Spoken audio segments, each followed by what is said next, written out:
What's up, everyone? Welcome to Fam Sports New York Varsity. I'm your host, Frank Langella, joined by my co-host, Marcelio Langella. And Mars, this is our Week 5 preview for Section 1A. We are more than halfway through the season. We have 3 weeks left in the regular season, and playoffs are right around the corner. Yeah, man. The fact is, like I was mentioning this in the other videos, that we're gonna really find out who's going to be making the playoffs and who might just get kicked out by the end of this week, because there's going to be a lot of good matchups, but this is the do or die for a lot of teams. Yeah, absolutely. And we want to welcome our fans to the show. Thank you guys so much for joining us as always. And if you're new, welcome. But please make sure to hit that thumbs up and subscribe to help the channel and to get future content. We cover Section 1 football. Now, what's going to happen for this show? We're going to talk about the games on slate. We're going to kind of bring up the league standings, talk a little bit about surprises that we've seen so far this season. Things obviously change, and we'll do a couple breakdowns, and we will pick the games. But before we get started, Mars, just want to say to our audience that if you would like to donate to our cause, you can reach our Patreon in our description below. And that will give some additional benefits if you donate via that. Or if you want to give a one-time donation, there's also a link below the description as well. And we appreciate all donations. It really does help our channel and helps us grow. And so we want to thank everyone who have donated so far. You can also get access to our content via our website at fansportsny.com. All right, Mars, so let's dive into it. Games on slate this week. We have Somers at Clarkstown North in a league game.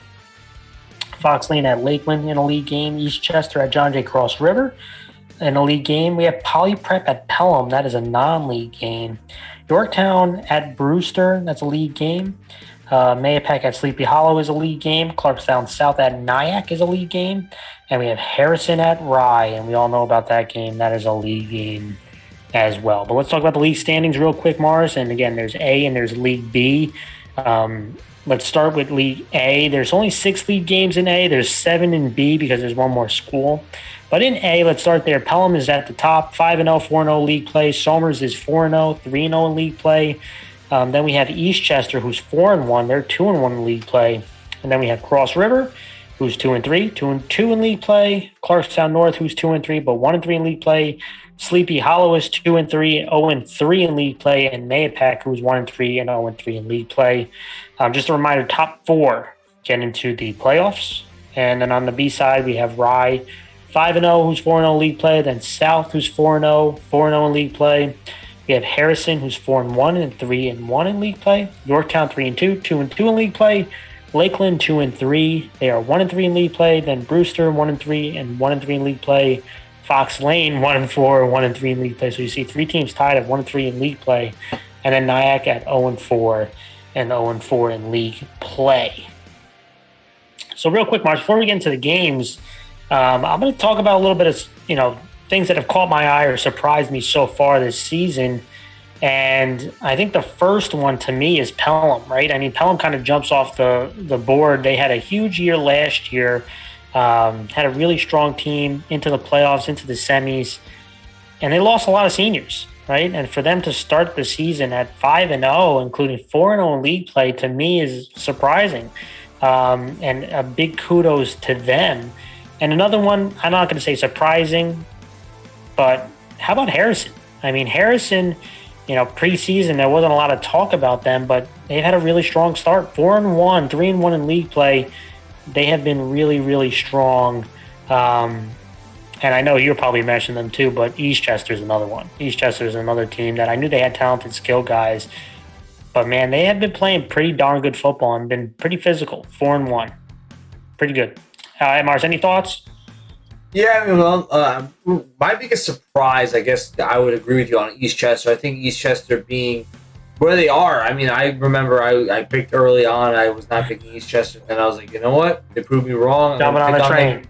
Pick on them twice, and they proved me right. A lot of my, at least half the games I picked them on.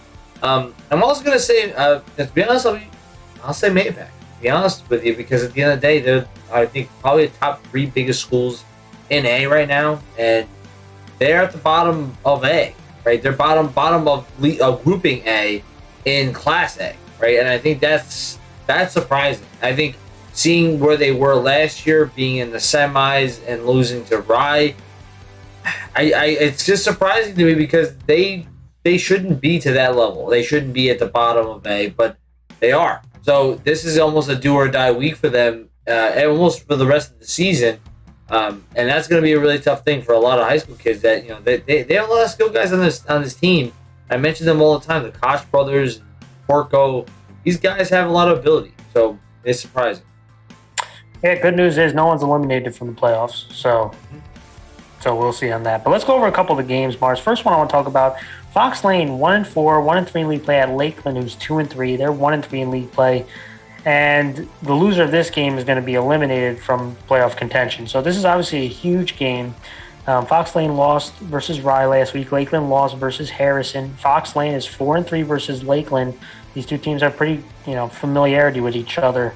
And Foxlane has won 2 straight, including last time they played was in 2019.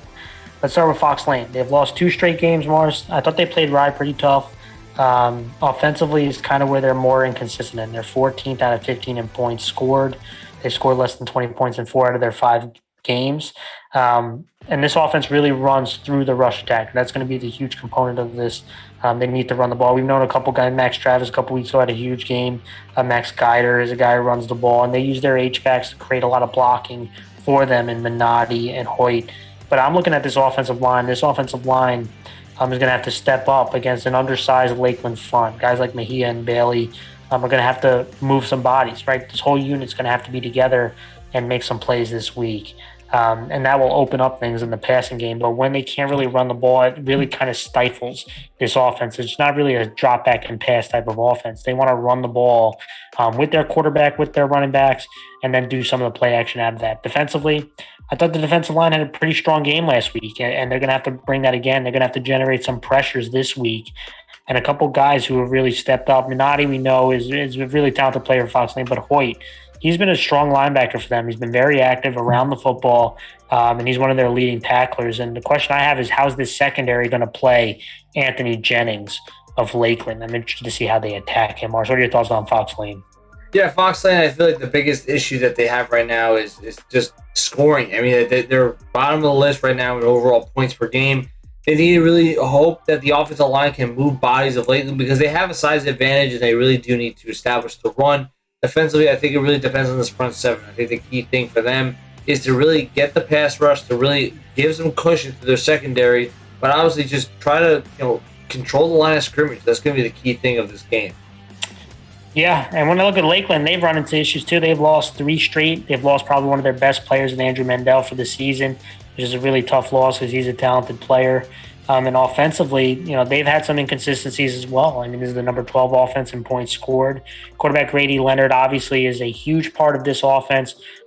He is the orchestrator of this thing. And last week, 15 of 33 for 198 yards and a touchdown. They need to be more efficient, right? I mean, 15 to 33, less than 50% passing. When you throw 33 times, you need more efficiency, right? So that's going to be really important. He's a very talented quarterback. And when you look at some of the weapons they have too, Anthony Jennings has been really good. He had 11 receptions for 123 yards. He's had a really, really strong season. Really important weapon for them. Perry, he had 3 catches for 69 yards and a touchdown last week. They also have Scaglione out of the backfield. They have weapons, but the question I have is up front, right? Can they pass protect? Is going to be really important. They want to throw the ball. They kind of use the quick game as also kind of an extension of the run game because they haven't had a consistent enough run game. This whole line's got to pass protect. Defensively, Mars, listen, they gave up over 300 yards rushing last week. Foxlane wants to run the ball. So they're really going to test Lakeland. I do think this unit has been better, and at times they've kind of not been, right? So I do think they're better than what they played last week, especially against the run. And it obviously starts with their linebacking core. It's a really strong. Carroll had 10 tackles. Nugent, he had 4 tackles and a sack. A couple other guys stepped up. DJ Brody had 8 tackles. Nick Oliva, a young guy who came up, he had 4 tackles and a sack. The front 7 of Lakeland is really going to have to step up and stop this run if they're going to have a chance to win this game. Mars, what are your thoughts on Lakeland?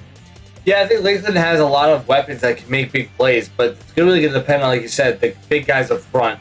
They really got to open up the lanes for these skilled players to really make the plays in the open field. And defensively, it's almost like the same thing. I feel like the front 7 It really has to limit the big plays on the run, especially keep the contain. And I think that if you can do that, the secondary can make some plays for you. It's really the linebackers going to be tested a lot here. Yeah, my matchup, Mars, Foxlane's rush attack versus that Lakeland defensive front seven. If Lakeland could stop the run, I think they have a real chance at this game. Let's go to the next matchup, Mars. Somers, 4-0, 3-0 in league play at Clarkstown North, who's 2-3 and 1-3 in league play. Listen, Clarkstown North losing this game, it pretty much seals their fate. It doesn't guarantee that they're out, right? But it makes it very, very difficult for them in the playoff picture, at least. Somers winning will clinch a playoff spot, right? Obviously, it's going to change on if they win the league or not, but a win here will clinch a playoff spot for them. So big game for both. And Somers, they won at Mayapack. Clarkstown North won at Sleepy Hollow. Somers is 1-0 versus Clarkstown North. They haven't played since 2019. And I start with Somers. It's a little weird because I thought they played pretty sloppy last week. And they had moments, strong moments on both sides of the ball last week, and some ugly moments last week that was a little uncharacteristic of Somers. And offensively, Mars, penalties, turnovers, penalties really killed them. They brought back a touchdown on a long run. At times they made big plays and had to come back. They had a turnover near their own red zone that resulted in points. It just wasn't smooth. But this is what I love. And Mars, we talk about, in the NFL, they talk about franchise quarterbacks and stuff like that. And I just love big-time gamers and big-time players. And when things are not going well, you need certain players to step up. And Fitzsimons did that, right? I mean, momentum's changing back and forth. Things are not running really well offensively. You give up a big pass play for a touchdown to tie the game. And he was smooth. He was calm. He led them down the field for the game-winning touchdown. Overall, 9 of 13, 145 yards, a touchdown, had that rushing touchdown as the game winner. I mean, that's big-time, cojones right there, I used to say, right? That's gall and gumption, and Fitzsimons helped lead the way. And when in doubt, Mars, run behind Polito, right? So when in doubt, I would run behind that man because that's, we talk about IHOP. He's serving pancakes. So I would run behind Polito. But this offensive line struggled at times, especially against some linebacker stunts internally, which caused some penetration and caused some negative plays. So they're going to have to, I'm interested to see this offensive line rebound because I would imagine Clarkstown North's going to try to capitalize and see if they have kind of stirred that up with some of these pressures. Is going to be intriguing. Max Sullivan at the wide receiver spot, he made some big plays and some timely ones, especially on that last drive, but he's been a reliable target at the wide receiver spot. We talk about Ravi Das. He's a big play guy for them. He had 2 catches for 56 yards and touchdown, had a rushing touchdown. Feel like they got to try to get him a little bit more involved because he is one of the fastest guys out there. Savino, he had 18 carries for 75 yards. Belancey had a rushing touchdown. I do think that this offense is still trying to figure themselves out, Mars. But against Clarkstown North, I think, again, I like the efficiency they had in the passing game. Can they get the running game to be a little bit more efficient? Defensively, they had some trouble last week on contain.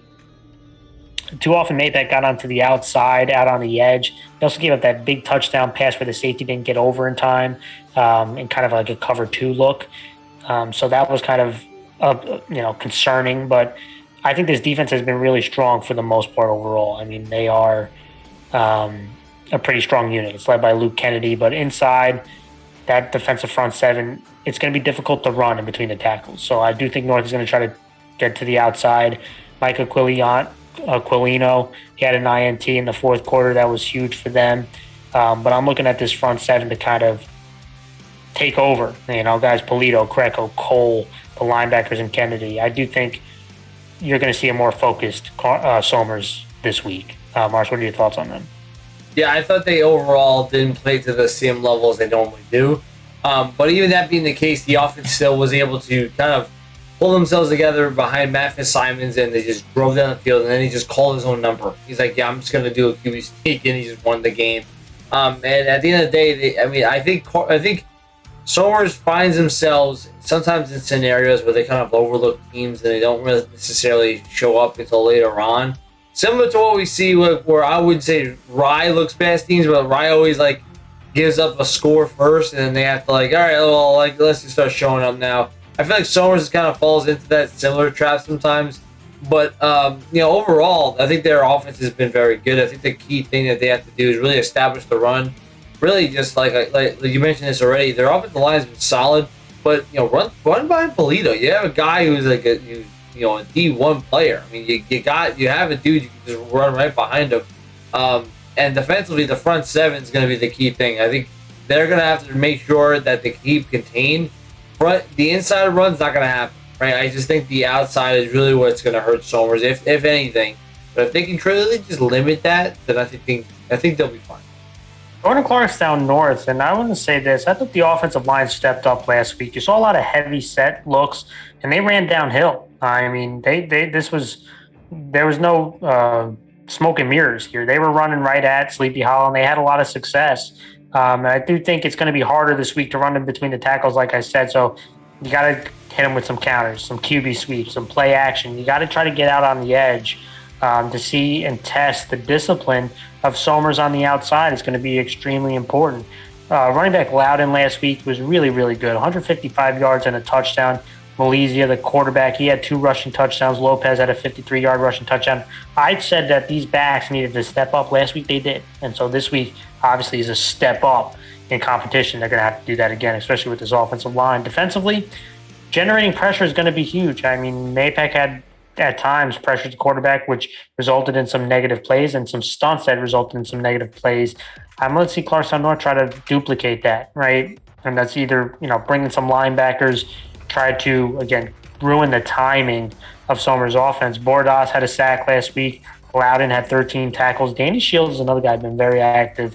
11 tackles. I think he had 5 tackles for loss last week. North is in with their hands full, but again, if you can get Somers kind of first couple possessions off balance, we've seen at times that it's kind of, I'm not going to say it's shut down Somers, but like Somers at times has been slow to get things going. Yeah, I mean, when I'm looking at like Clarkstown North, I do agree that the fact that their offense really needs to try to prioritize what Somers struggled with, which was hitting, really containing the edge, as in they need to try to get outside, because on the inside you're not going to get a lot of really anything, I think, based on what you see on Somers' front seven so far. Defensively, I think you do need to really try to get to Memphis Simons and try to send the heat, because you want him to try to get force with his throw, or maybe screw up a mesh, or screw up really his reads, because he's got to quicken his his timing and everything. If you can do that, then at least then you can try to force a turnover, get your offense back on the field. Yeah, and Clarkstown North's defense, number 8, right? The defense has been a pretty solid unit. Matchup to watch for me. Listen, I'm all about the trenches this week. Somers' offensive line versus this Clarkstown North defensive line is going to be huge. Let's go to the next matchup, Mars. Huge game. Eastchester 4-1, 2-1 in league play at John Jay Cross River, who is 2-3, 2-2 in league play. Eastchester won an out of Section 1 game against Eagle Academy. John Jay Cross River lost at Pelham. These two teams have split the series 1-1, but they last played in 2017 when John Jay Cross River won. Let's start with Eastchester, Mars. Listen, offensively, it has not been as explosive as it usually is. I mean, when you're losing one of your best players in Gabriel Diavers Herbert, don't know if he's going to come back this season. It hurts, right? It's hard to replace somebody like that. But, Provenzale is obviously their quarterback, who is the spark plug to this team. He had 137 yards rushing and a touchdown last week. Sparandio, is another really talented guy. He had 59 yards rushing and 2 touchdowns. He's another guy who makes a lot of plays for you in special teams. Had a kick return touchdown. Also had an INT on the defensive side of the ball. They're going to have to rely on some others, right? I mean, you got Bloom, Schultz. To me, against John Jay Cross River, they struggle against physical teams who run downhill. And that, to me, is Eastchester doesn't have the same size as Pelham. So I'm interested to see how they're going to try to out-physical John Jay Cross River, because running east and west is not – I don't think it's going to do you a lot of favors, but if you can get physical with them and run downhill, it will help. Defensively, Mars, this is the number 4 defense in points allowed in A. This defensive unit has been pretty strong, and though not very big, they get after you. And you know what? John Jay Cross River struggled with allowing pressures last week. They love to pass the ball, obviously. If you can slow down their rush attack out on the edges and you can bring some internal pressure, you can cause some mayhem. And their linebacker Bloom had 8 tackles last week. He's been really good for them this season. And Chiafone, another guy, had an INT last week. This linebacking core has been pretty damn strong.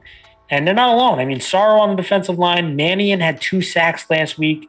Leo Santos had 2 sacks. Cross River gave up sacks last week. And Eastchester has an opportunity to make plays. Sperandino, also another guy, had an INT last week I mentioned earlier.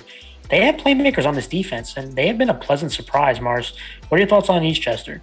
Yeah, they definitely have been a surprise. I think the key thing that I'm looking at is how efficient their offense has, really been with running the ball, but they could have been a lot better. I think that the big thing I'm looking at here is that they missed out on opportunities to land and get more points than they could have. I think defensively is really their strong suit, and that's where I think they are become more efficient than their offense. But when they start getting in the red zone, they gotta land, right? Because they have some skill guys that can make plays, but they just have to make sure that they, try to utilize what is really Cross River's biggest weakness and try to use your offensive line to open up lanes. I think that, like you said before, their weakness is the strength, right? Cross River has not been as good against teams that run downhill, except more of the spread schemes of hitting the outside runs. But I think at the end of the day, I think Eastchester could try to hit outside, but try to hit the downhill stuff. I mean, you have a little bit, maybe slightly bigger on size in the offensive line. You got to utilize them more often. And I think this, like I said, the defense, it just needs to be consistent. They need to keep doing what they've been doing and just limit the big plays here. I don't know if it's a size difference, but I do think it's who's going to be more physical. When I go to John Jay Cross River, Mars, offensively, penalties and pass pro killed them last week. And listen, health is a big concern for John Jay Cross River, right? They don't have a lot of depth, and they haven't had DTR all year, which is obviously losing him as one of your best weapons. Dom Savastano, I didn't see him play last week. He's another weapon for them. But I think this offensive line needs to step up. They gave up way too many pressures last week, which really handicap this offense, especially the passing game. And it's not just the O-line. I feel, Delay is a very, very good quarterback. I thought at times he was anticipating pressure and rolling out when he probably shouldn't have, right? So he was breaking the pocket. And what that does at times, it kind of cuts the field in half, right? When you get out of the pocket too early. So a mix of, whether it's bailing out on a pocket or just too much pressure internally really hurt this offense. And they're going to have to step up. Because this team, even though missing some of those guys, they still have those talented guys. And you're in Galea, a very good quarterback. You have Zaccanino, wide receiver. You have Medicino, also another weapon. Shapiro, another guy. I do think Eastchester is not as big as Pelham. So I do think that they will have a better time running the football, which is going to be extremely important. But again, this offensive line and skill group are going to have to step up. They're going to have to make plays. The offense has, at times they've scored 59 points, and last week they were shut out, right? The defense scored the touchdown. So we got to see what's going to happen. Defensively, I got to say this. A couple weeks ago, remember, Mars, I kind of called this defense out. I said they needed to be physical. I think it was last week against Pelham. I thought for the most part they played pretty physical. And I thought at the end, they just were out on the field too long and they kind of wore down. They had a fumble recovery for a touchdown. I mentioned that. They scored. I think the secondary can match up pretty well with Eastchester's skill guys. But to me, it's that front seven, right? Can they match the physicality? Can they be more physical than Eastchester, right? I look at Garofalo on the defensive line, the linebacker spot, Soletti, Duvai, who's been really strong for them. On the outside linebacker, and Shapiro. I mean, we know Eastchester, they love doing rollouts. They love to attack the edge. Those edge guys are going to be really important in this one, Mars. What are your thoughts on Cross River? Yeah, I think Cross River is missing out on a lot of injuries. I think they've been struggling to really keep the depth of this team intact, and now the offensive line needs to really step up in these games, really open up the lanes. I think Cross River has a lot of skill guys that can really be burners here, but the key thing is going to be getting to the outside and possibly just getting the lanes that allow your skill players to just make what's due with what's with them. I think they have the ability to make big plays in the open field, but they have to get there, right? I think that's the key thing. And defensively, I agree with you. They need to be physical. They need to be in your face. They need to not be moved back, especially if Eastchester is going to try to run doing some more downhill running scheme. Yeah, my matchup to watch, I'm looking at those skill guys on Eastchester, Provenzali and Sperandino, versus the defensive and outside linebackers across River. They love getting out on the edge. It's going to be so important for them to contain those guys. on the outside. Next matchup, Mars, Yorktown 3-2 at Brewster, who's 1-3. Big league game. These guys know each other pretty well. Yorktown won versus Nyack last week. Brewster lost at Clarkstown South. Yorktown is 5-1 versus Brewster, but Brewster won in last year 33-20. Let's start with Yorktown, Mars. Listen, offensively, we know that this offense runs through Myrelis. They're number 11 in points scored out of the 15 schools. Last week, Myrelis was really good. 148 yards, 3 touchdowns. It was a Myrelis game, right? And that opens things up for this offense when he gets going. Gonzalez, he was 8 of 16 for 170 yards and a couple touchdowns. You have some weapons on the outside. Costales has been a guy. Constantine had a receiving touchdown last week. Ryan Kane had a receiving touchdown. But to me, Brewster, this offense runs through the rush attack of Myrelis and the playmaking of him, which opens up the passing attack. Brewster gave up over 300 yards passing last week. Right, this defense of Brewster is last in points allowed. We know it's going to run through them, but there will be some opportunities to hit some big pass plays this week. So if they can run the ball with Myrelis, it'll open things up for them. Defensively, Mars, this has been a strong unit. They're number 6 in points allowed this season. They get after you. I mean, there's less than 14 points allowed in 3 out of the 4 games. In the last 3 out of the 4 games. They get sacks. They force turnovers. They had 2 INTs last week. Myrelis had an INT. Ryan Vogel had a sack and 8 tackles, very active. Weissman had an INT. Listen, if they could slow down, the Brewster rush attack is pretty strong, right? And they're pretty physical. This offense can move the ball in Brewster, but if they can limit, again, if they can tighten up in the red zone and they get after you, man, if they can force a couple turnovers, I think they have a good shot in this game, Mars. What are your thoughts on Yorktown? Yeah, when you look at Yorktown, I feel like overall they've been doing okay, but I feel like they need to get a lot more guys to step up. I think the receivers need to step up big time. The offensive line needs to open up some lanes to the run game, and I think they have to start prioritizing the play action. Try to get the more matchups for your receivers to make a play. Defensively, I feel like they just need to force some turnovers. They need to do something big, right? Get your offense back on the field, because I feel like we've been lacking that or seeing that. And I think they've been playing overall pretty solid. It's just they need to force turnovers and give their offense more ability to get back on the field and make some plays. Yeah. For Brewster, Mars, offensively, they're a pretty good unit. They're number 8 in points scored. Turnovers did hurt them, though. Perello had 2 INTs last week, but 6 yards rushing, 2 touchdowns. Question is he hurt? I saw the backup quarterback and Fox come in. He's so important to this offense. Him missing would be huge. But Fox, he came in pretty good. 38 yards and a touchdown. Also had 7 tackles. But this rush attack, to me, with Perello running the ball and with these 2 backs, and Fuso had 78 yards rushing. Barry had 51 yards rushing. This is a pretty strong rush attack. And I think that's going to be key to them. Yorktown is not huge. So, again, the most success they could have is running the ball. Don't want to get second, third, and long, because that's when Yorktown really gets after you, and that's how the turnovers get started. But, they can do some play action, try to hit guys like Rienzi and Walters. Defensively, Mars, I mentioned, too many points, too many big plays given up. Gave up over 300 yards passing last week. They need these guys to step up. And, listen, Colin Lamaras, which I butchered his name, but he had 12 tackles. He's been very active for them. Rienzi had 4 tackles. Walters, Sanchez are going to have to be big in the passing game this week, but it all starts with stopping Myrelis and this defensive line. Pierre Agostini, Carlson, they're going to have to step up and slow down this rush attack at Yorktown. Is going to be huge. Mars, what are your thoughts on Brewster? Yeah, I think Brewster needs to really go back to what its best qualities are, which is just running the ball, getting as many yards as possible, opening up lanes for your backs, and really just dominating the matchups. And defensively, I feel like it's just they've been kind of giving them too many points. It's going to depend on their front seven to make a lot of plays. So I'm really going to see whether or not Brewster does step up or not. Yeah, my matchup, Mars, this Brewster defensive line versus this Yorktown offensive line and Myrelis, man. I mean, that's going to be huge. The Yorktown offensive line has been pretty solid this season. That's the big matchup to watch. Let's get to the game of the week, Mars. It's the game. They call it the game. Harrison, 4-1, 3-1 in league play at Rye, who's 5-0. 4-0 in league play. Big-time rivalry, one of the biggest rivalries in the area. Last week, Harrison won versus Lakeland. Rye won versus Foxlane.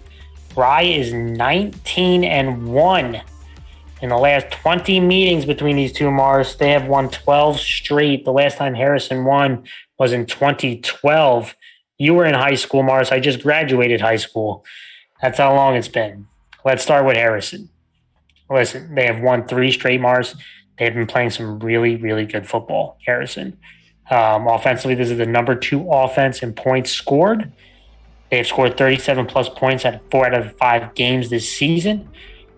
Listen, they had their third string quarterback in, and boy, Mars, he has played really well. Nico Marinelli, Mars, in his 2 games as a starter, 352 rushing yards and 4 touchdowns, but also 8 of 9 passing for 3 touchdowns as well. He has been really, really good for them. And he's, big kudos to him. Running back Borchella, he had over 100 yards 2 weeks ago at the running back spot. Nicolaj had 108 yards rushing and a touchdown last week. This rush attack is extremely potent. Joe Krupe has been a playmaker for them. He had a receiving touchdown last week. They have weapons, and Mars, big credit to this offensive line. Guys like Ranello and Haynes, the rest of that crew. Great job up front. They are moving bodies, and they have a strong, potent rush attack. And then there comes the play action. Right there comes the quick game out to Chris McLaughlin. He is an X factor. He is a big play guy. He is a momentum guy for this team, and he's going to be huge in this one. He had a receiving touchdown last week as well. But, man, this offense is potent, Mars. But defensively, right, we talk about Harrison's offense. They're tied for first in points allowed, and we have a 3-way tie on the defensive side in A. Harrison's one of them. Last week, they only allowed 48 yards rushing. This defense forces turnovers. The last 2 weeks, Mars, they've given up 7 points and 6 points. And they have playmakers, again, not well-known guys, but guys who have stepped up. We know about McLaughlin. He is a big-time player for them on the defensive side of the ball. Mato, Malin, just a bunch of dudes out there that swarm to the ball, don't give up a lot of big plays the last couple weeks, and they give their offense opportunities by forcing turnovers. Mars, what are your thoughts on Harrison? Yeah, Harrison was definitely a kind of, I would say surprise, but at the end of the day, they have the ability to make big plays. I think they have a lot of skill guys that can do very well. The quarterback has just been playing overall fantastic. And then the question is going to be whether or not this offensive line will step up and really open up the lanes for this offense. Defensively, it's going to be, I think that they've been doing very well on just keeping the point total lower. The key thing is going to be just be as aggressive as possible. Send the heat, send some stunts, get to the quarterback, and really just stop or really control the line of scrimmage here. And I think Harrison might have a chance. Let's go to Rye, Mars. And listen, I'm going to say this on Rye. Offensively, as a team overall, I think they played more consistently. And when you look at offensively, last week wasn't probably their best performance, but they played, they made plays. And quarterback Miller had a touchdown pass last week. I like, again, about the Rise offense, when one thing is not as strong, they can always turn to another aspect of their offense, right? So the pass game's not strong, they can turn to the run game. Run game's not strong, they can go to the pass. And it's been working for them, right? The passing game wasn't, they didn't go gangbusters passing the ball, but they ran the ball, right? But we know their weapons.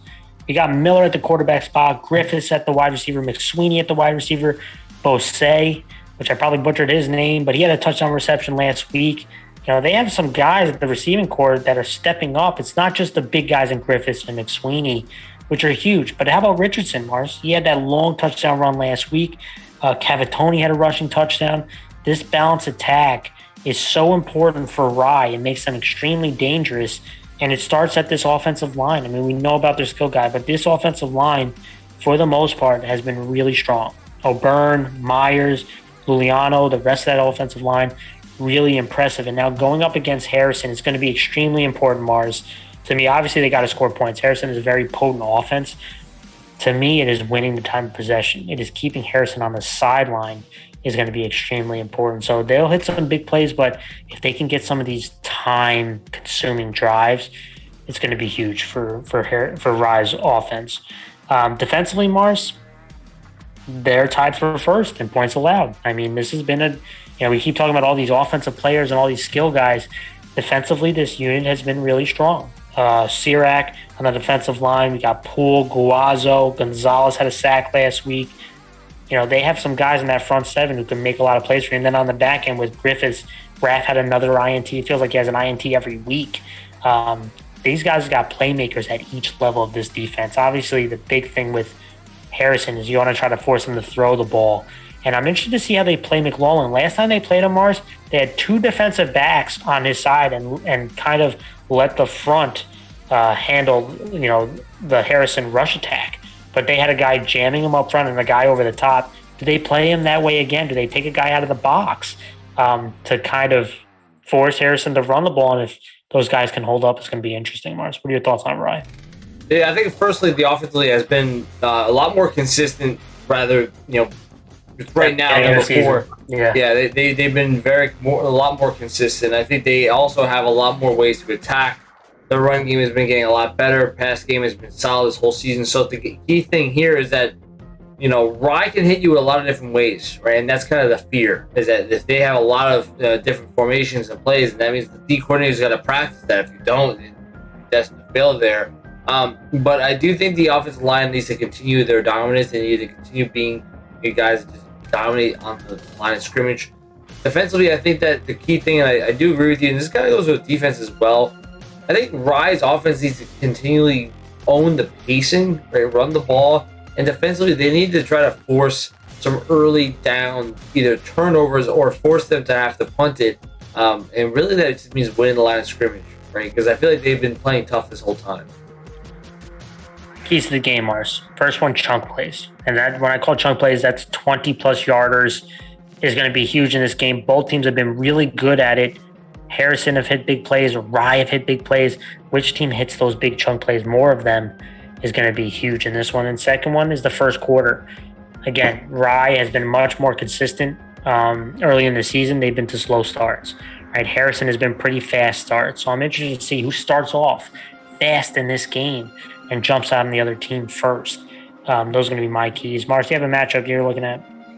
Yeah, I really want to see this Rye offensive line against Harrison's front seven. I think that Rye's offensive line guy, that front. Rye's offensive line has been dominant. I mean, the question is going to be whether they continue that dominance or not. I player to watch, and I mentioned him before previously, Raph McSweeney. I mean, this is a guy, and the reason why I bring him up, big playmaker on the offensive side of the ball defensively. You feel like he has an INT every week. How does Rye play McLaughlin, right? That's going to be the huge one. Right? Do they put Raph on him and put him on an island, or do they give him some help? Big question. Before we go to the game picks, Mars, I did a little breakdown on Rye's offense and the potency that they have, and I want to see the audience kind of see. For this video, we're going to talk about Rye's offense and the multiple ways that they can beat you. And I want to start off with the running game, and this running game has been pretty good. And there's been a lot of questions coming into this season, losing the amount of seniors that they had. How can this rush attack stay up to par to Rye standards? And they've done a solid job. And if you look here, they got 2 wings, you got 2 receivers, and they're going to run right here. And what they do a really good job is getting a hat on hat, and everyone gets involved. So you're going to see the center coming up to the backer. They're going to do a nice little twist block right here, where a down block, this guy's going to loop around and get the end. Really important block right here. Wingback's going to come up to this outside backer. And I love this, the receiver cracking down on the safety. All these are extremely important. Watch this play develop. Getting a hat on a hat, right? Slowing down this middle backer. Look at these plays, right? This is big time blocks right here. Let him get his butt to the outside, sealing him inside. Running back sees this, bouncing out to the outside, and I love this. Look at this block right here. Second level block. I mean, you need these kind of blocks to spring these long gainers, and the running back does the rest. Look at the explosion right here. Just gets shot out of a cannon. See you later. And look at the end. Receiver cutting off this defender again. You don't have to lay him out, right? Just box him out. Just box him out. Make sure your guy gets a touchdown. Love that. We go from running the ball then to some of the spread modes that Rye can do, right? They could spread you out. They have multiple weapons who can catch the ball. But I love these guys up front doing a good job pass blocking and a very talented quarterback who can sling it at each level, right? So let's watch it here. In this play, again, a lot of routes going on, but I want you to focus on the ones that are highlighted. You're going to see a lot of crossers, right? You can have an underneath cross here to try to suck up the linebackers, an outside linebacker or defensive back safety right here to run with them. You can have a deep crosser, and you can have this guy going across the field. And the focus is to put these guys into conflict, right? Which crossers are they going to take? And you want to find the open one. So let's snap the ball right here. And again, you can see these things starting to develop. Both these guys jump the underneath crosser. And you're going to see this linebacker turns his back, and he's actually going to jump this guy cutting across the field. Which is going to open up this intermediate crosser over the middle. But he's got to clear the ref, right? But the defender has his back turned to him. This is the one that's going to open up. Starts with, obviously, when you have a lot of crossers, good pass protection. Really good pass protection here. You see this outside guy made a nice move to the ear, but this offensive lineman coming out to help. And I like the quarterback here, trying to buy time. He's going to step up into the pocket. He's not going to bail onto the outside. He's going to step up into the pocket. Watch him. Look at him step up. Keep the eyes downfield, which is really important. Now this guy, wide open, right? The crossers work. This guy's wide open. He keeps his eyes downfield. He doesn't just try to take off. That's really important. Finds him, hits him, and I love this. Look at the blocking downfield again. Helping your teammate. Now you just got to beat this one man, and it's off to the races. And that's what happens. Playing together, executing. So we talk about running. We talk about the spread stuff. We talk about play action. Strong play action game. Again, you got 2 tight ends, 2 backs, 1 flanker. This is a run-heavy look, but they're going to pass out of it. You're going to see they're going to do play action and see guards pulling to the right. See a deep out. You're going to see a skinny post, and this guy is going to cut across the middle and kind of sit in between open space. Let's watch this play develop. There's the play action, and now does a good job going inside. The corner's got inside leverage on him, so he's bailing out right here on that out. Here's where the space is, right? I love that the quarterback doesn't keep rolling. He's going to stay. He knows where he wants to go. He sees this play opening up. He's going to set his feet. And he's going to make, this is where the spot is right here. He's going to make a tremendous throw. There's the throw right there. Look at the effort on that catch. Full extension. Again, quarterback's throwing it to where he needs to. Could he kept it a little lower? Yes, but he wants to make sure that DB can't break on it. Again, this is a throw from the middle of the field, outside the numbers, right to the right side. Strong throw. Look at that diving catch. Gets the foot down. Just tremendous. Let's watch it one more time.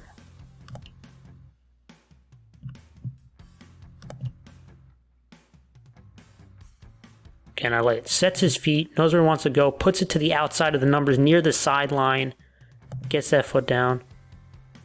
Awesome. Again, this Rye offense can attack you multiple ways, whether it's running downhill, spreading you out, or the play action. I'm excited to see it this weekend. All right, Mars, let's go to the game picks. Last week I went 7-1. You went 6-2. Friends at Lowhead went 7-1. Let's start it off. Somers 4-0 at Clarkstown North, who's 2-3.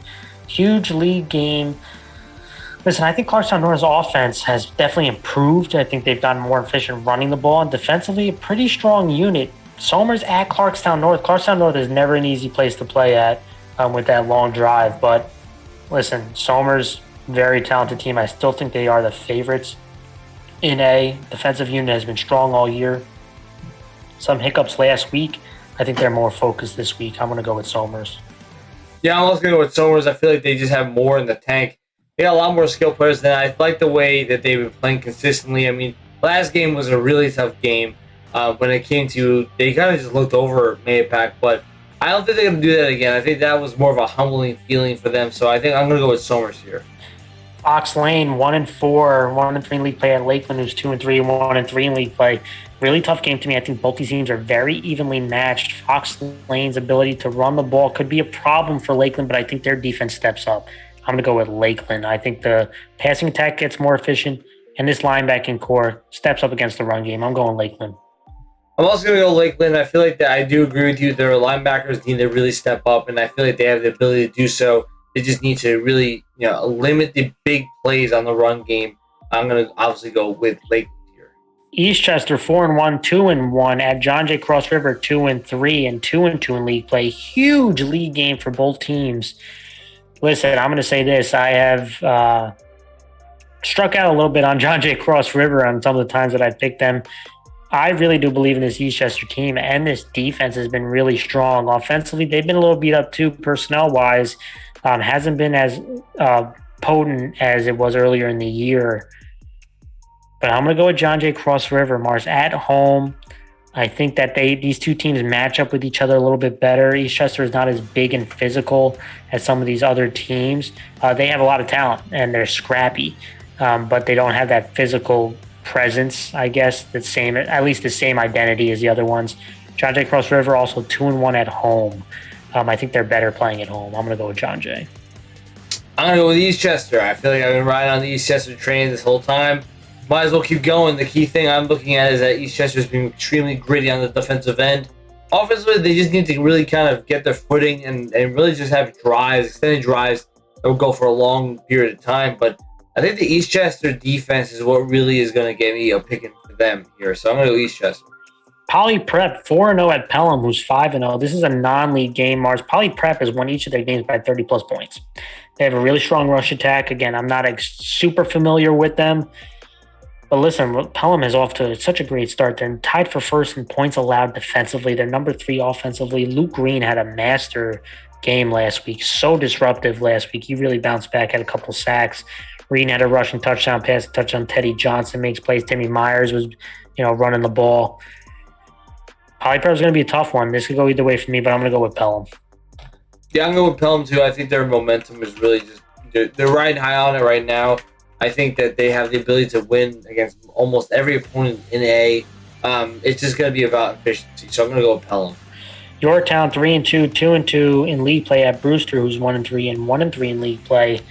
Another huge game right here. Listen, Brewster's offense can run downhill, and they're a pretty strong offense, but defensively, way too many big plays. I think Yorktown Myrels could have another strong game here. He's so important for that offense. He's got to get going early, opens things up for the passing attack.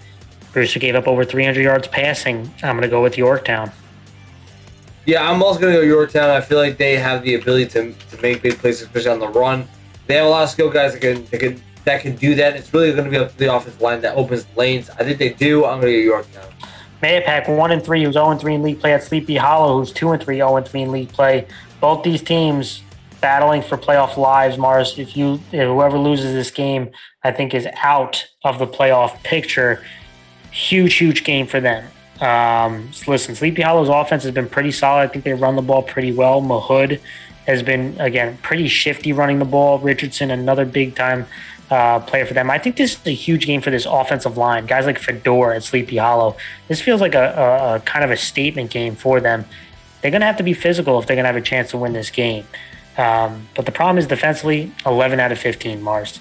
When you look at Mayapack, they have the 6th offense in points scored with Koch, 101 yards, touchdown last week, also had a receiving touchdown. Sleepy Hollow has allowed over a 100-yard rusher now for 2 straight weeks. Stopping Koch for 4 quarters is going to be tough. I'm going to go with Mayapack. I think they win pretty easily, to be honest. I'm going to go with Mayapack. Yeah, I'm going to go with Mayapack as well. I feel like Mayapack, and I said this a bunch of times, they're considered to be one of the top 3 most largest schools in A. They should have the largest sample size of kids they can add to their roster. So the key thing for me, I think Mayapack, this is the do or die moment for them. And clearly last week, I had a feeling, and you had a feeling that Mayapack would keep it a close game. And guess what they did? I saw some wildcat with Koch too. Yep. Right? So finding different ways to get Koch the ball in his hands. That's good. I expect it to continue this week. Yep. So I'm going to go with Mayapack here. All right, Clarkstown South 4-0 and Nyack, who's 0-4 league game. Clarkstown South has clinched a playoff spot. But again, battling for the league, top of the league, Mars. Listen, Nyack, they have the 15th ranked offense out of 15 schools, Mars. It's tough to score for Nyack so far, dealing with a lot of injuries on the offensive line. Clarkstown South has the number 1 offense, Mars. Holder had over 300 yards passing last week. Chris Ali, I think he's had over 200 yards now in back-to-back weeks. Just too much firepower. I'm going Clarkstown South. Yeah, I'm going to agree with you too, man. I feel like Clarkstown South has just been a very well-rounded team. I think they have enough skill players. I'm going to go Clarkstown South. Game of the week time, Mars, the game. Harrison 4-1 at Rye, who's 5-0. What do you got winning and why? Well, this was definitely an interesting one. This game is always pretty much close for the most part. At least the last few years it has been. And when you're looking at Harrison, I mean, they've been very efficient scoring. I mean, they have ways to open it up. They also have ways to condense their formations. But the key thing is about rushing the ball, getting ahead of the chains. And I feel like Rye is one of those teams that feels like they haven't really turned it on until the halftime. But let's be real here. Whenever Rye turns it on, it's like a dominant performance because they have all their guys just in unison, and it's going to be a tough game, in my opinion, based on what I see here. But I'm gonna go with Harrison. I think I'm gonna go pick with the underdog here. I think Harrison, is going to try to throw this the kitchen sink. They've been 19-1. I know they've lost 19-1 against Rye in the past 20 years. I mean, I feel like this is a big moment for them. If they would have beat Rye here with their current team, that will be bragging rights for a while, and I'm going to go with Harrison. Harrison's on the road at Rye, and listen, I think this is a very dangerous Harrison team. I've talked about them before the season started as a surprise team because I like the talent that I see here, and Harrison's playing really good football. When I look at Rye,